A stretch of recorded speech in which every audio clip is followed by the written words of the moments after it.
Welcome to Midnight Terrors, where spine-chilling tales come to life.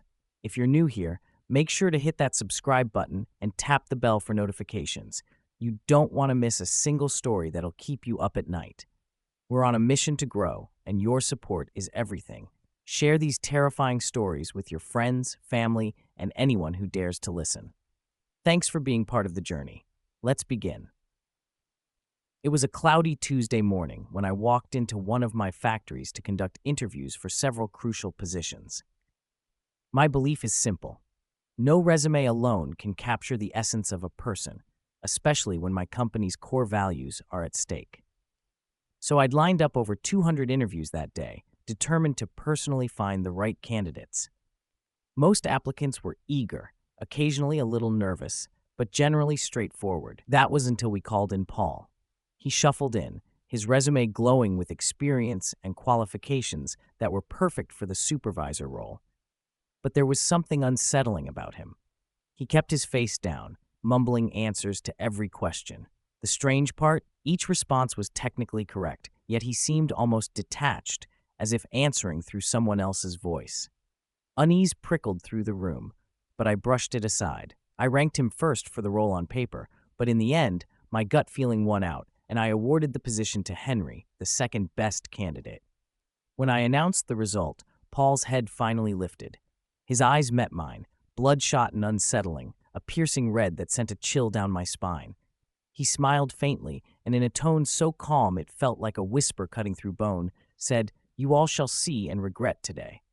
Then, he turned and left without another word. I shook off the encounter, assuring myself it was a reaction born of disappointment.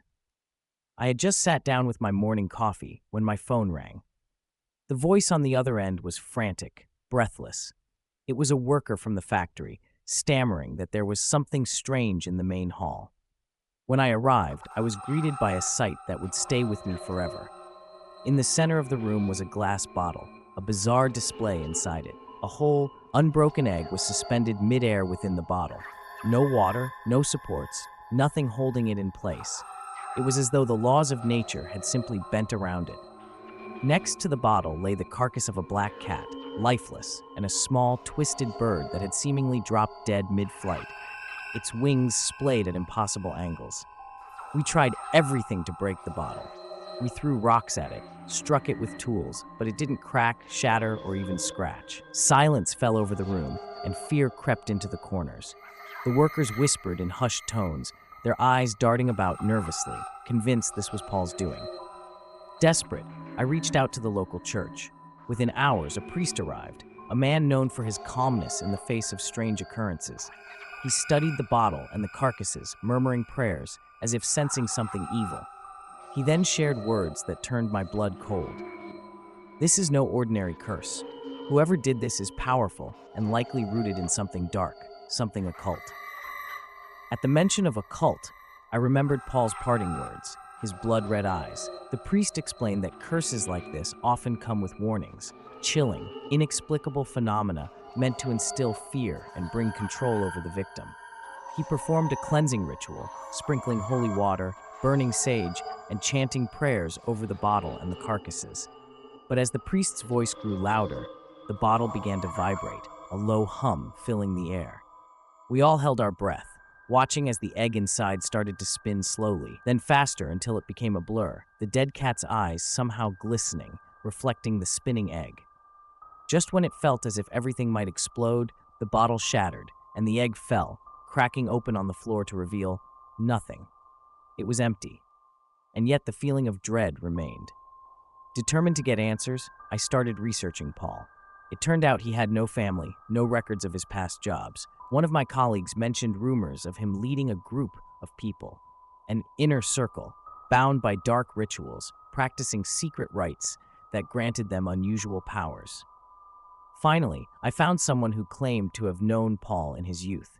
They recalled seeing him in strange gatherings, where symbols were drawn in ash and strange markings were carved into the ground.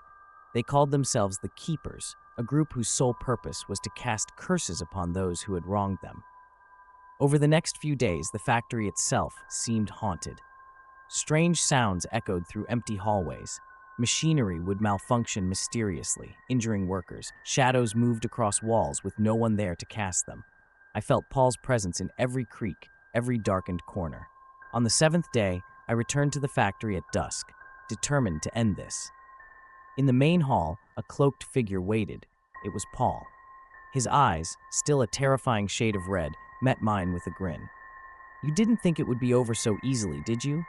His voice echoed, laced with an otherworldly tone that seemed to scrape across my mind. "You denied me my place, so I denied you peace." Heart pounding, I shouted, "What do you want, Paul?" "To teach you a lesson," he whispered, stepping forward. I clenched the cross hanging around my neck, feeling its coolness steady my hand. He flinched, just a little, and I seized the moment, shouting out loud every prayer I could remember. The walls trembled, and the shadows around him seemed to dissipate, his figure blurring, as though dissolving into thin air. As he faded, his final words hung in the air, chilling me to the core. "You may have won this time, but darkness lingers. I'll return, in ways you'll never see coming."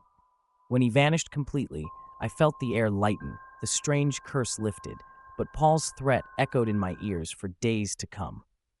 The factory returned to normal, but something about that day forever changed me. I realized the unseen power of a person's malice and the dark secrets some carry just beneath the surface. From that day on, I never made a hiring decision without thoroughly knowing who I was dealing with.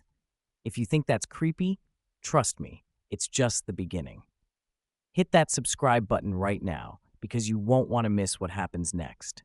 Ring that notification bell and check out the videos on the right or left. You won't believe your eyes.